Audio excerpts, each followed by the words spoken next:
Good morning, everybody. Orange J here with another Etheria Restart video, and today we're going to answer the question, is Etheria Restart really a free-to-play friendly game? The devs for this game got out in front of the camera on a live stream and said, we think gacha games are too expensive. They price out a lot of people. We're trying to bring that price point down, make this game more accessible to everybody, because obviously a draw of gacha games has obviously been that you can play the games without having to go into the shop and buy the monthly pass or the value packs and all that. They said, we think gachas are just too expensive beyond the price of things. They talked about lowering the price of summons, basically just making this game more free to play friendly. Did they succeed? Now, what I did, I made a little list. I put together some pluses and minuses, some free to play versus pay to win. And these are the points I'm going to hit. I want to start with that left side. The all PvE content in this game can be done with free units / the SR units. This is a really important thing. And it's something, by the way, that Sword of Convallaria, another game by XD, does really well. Look, when you start this game, you're going to get Leon. You get her for free. You're also going to get the best healer, or one of the best healers in the game, Ling Luo. You get her on day 7 for free. That's a really good start. And when you're talking about just pushing through the content, these are two characters that will help you in so many ways push through that content.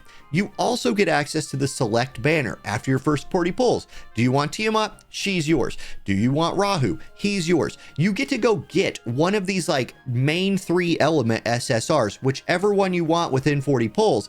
Your account is off to a flying start. If that's all you got and all you used was like those 3 and the SR roster, you're doing great. The SR characters in this game are super usable, especially when you're talking about clearing the story and fighting the bosses. And for fighting the bosses, you do need a little bit of a diverse roster in terms of like types of characters, controlling, supporting.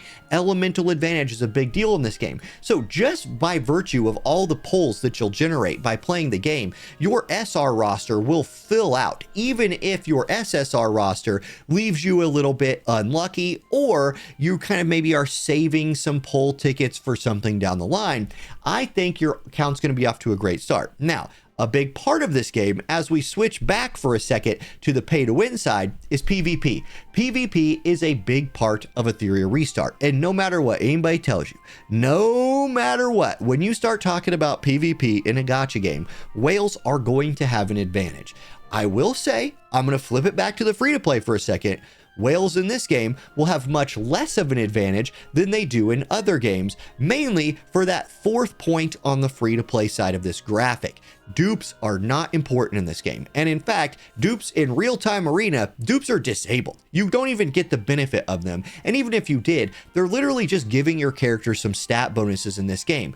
That's a big feather in the cap of the developers here in terms of trying to keep the price more reasonable. Notice I'm not saying that free-to-play players are going to compete in arena, because they're not going to compete with whales, especially early on. Whales are going to have a more diverse SSR character roster, and they're going to have access to these people, the light and dark element units. Now, so does everybody. Like, if you want to wait for like this rotating light and dark unit roster to throw a Lily on there or something like that, like I honestly wouldn't pull for Messiah myself. That's not a character I'd go for. But Lilith, I think there's Lilith and Lily. Gosh dang it, I confused them. But the dark Lily, Lilith, I think is her name. We'll find her. Lily. It's Lily. Like I said, I get them confused. Y'all know me and names. This, I think, is the best character in the game. She's on the standard banner. Like, if you are actually pulling, and this is another benefit to this game, if you're pulling on the permanent summon banner with like your tickets or something like that, or you have free pulls on here, you can get her. She's on here. Like, if we check the rates, here's all your main element characters at 0.75. The dark and light, like premium ones, are on here at 0.25. I hit a couple of them in beta. That's a nice little bonus. So that's good, but the whales are just going to have more of these. And these tend to be a little bit better than the rest of the characters in the game, especially maybe when it comes to PvP. So you won't be able to compete with the whales right away, but over time, what happens in gacha games is whales jump off to a huge start, right? Like, they just start flying through the content. They're buying energy refreshes. They're pushing. They're a higher level. They have more characters. The arenas will be dominated by the spenders early on, but But a lot of people, honestly guys, a lot of people whale in a game early, kind of accomplish everything and quit. Eventually the free-to-play players, and especially the low spenders, and that's where I want to dial in a little bit here. The low spenders, I believe in this game, will catch up fairly fast. Like if you're somebody who buys like the monthly supply cards or comes in and is like, hey, I want another SSR character, so you come into like the value selection and you pick up the beginning pack Quantum that comes with the SR thing.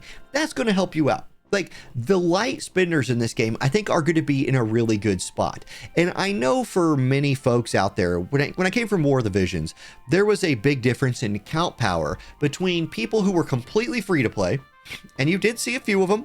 Over the 5 years I covered that game, there were people who were with my channel for like 5 years and they stayed free to play the whole time and they were kind of competitive in PvP, and that was cool to see. But what I saw a lot more success from was from people who spent a few bucks a month, 5 to 20, something like that. They would throw the devs money at like value packs and anniversaries and things like that and cash in on those really good deals. I think those players are going to be in a really, really good spot for Etheria Restart. Now, I want to throw my graphic back on the screen for a second. Did I miss anything on here? Like I said before, I think all PvE can be done with the free units that you get and the SR units. Let's talk about that 100 currency per pull and no 50-50. That's a huge deal. And this is something where the devs really put their money, like literally their money where their mouth is. There's no 50-50 in this game. So if you want Freya or if you want Messiah, if you think they're the characters that will build out your roster, they are the only SSR characters on their banner. So if you're pulling, you are guaranteed to get them. If you hit an SSR, that is such an improvement over most gacha games. And I know you can't see it right here because I have a lot of the pull tickets. Every pull is only 100 currency. This is better than even XD's other game that I play, Sword of Convallaria. I believe it's 160 per pull on that game. And most game, like that's just cheaper than most games that I've played, especially if you're talking like Hoyo games. 100 premium currency per pull is cheap.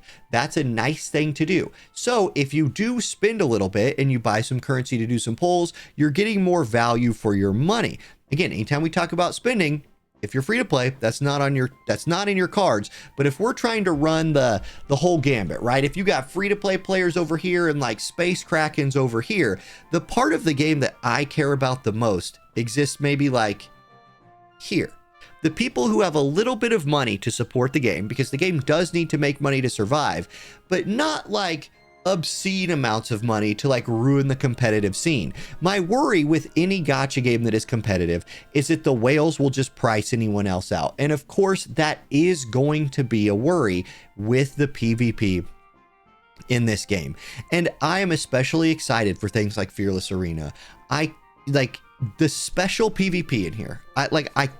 It's been since War of the Visions that I was hyped about PvP in a game, and I haven't played War of the Visions seriously in a while now. But when I was in it, when the people on my channel, when we were popping off the most, the devs were supporting PvP. They were throwing tournaments. We were shoutcasting them. It was such a fun time. And to me, that is the pinnacle of a gacha game. Some people disagree. And if all you care about is PvE, guys, it's a turn-based game. There's a bajillion bosses to fight. There's all kinds of content to clear, power up your account, get ready for events. I think you're going to thrive in PvE as a free-to-play player, light spender, or whale. There, I don't think it matters at all. I think this is probably one of the most free-to-play friendly games I've seen from the PvE standpoint. PvP whales are going to have an advantage early. I just hope, my hope is, light spenders can catch up pretty quick and free-to-play players can catch up sort of fast after that. We will see. I'm definitely planning on spending a little bit of money in this game, but my life being what it is, I don't have thousands of dollars to throw at a gacha game.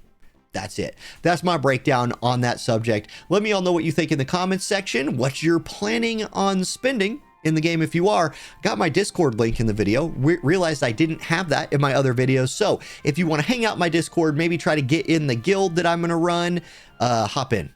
It'll be a good time. See y'all later. Peace.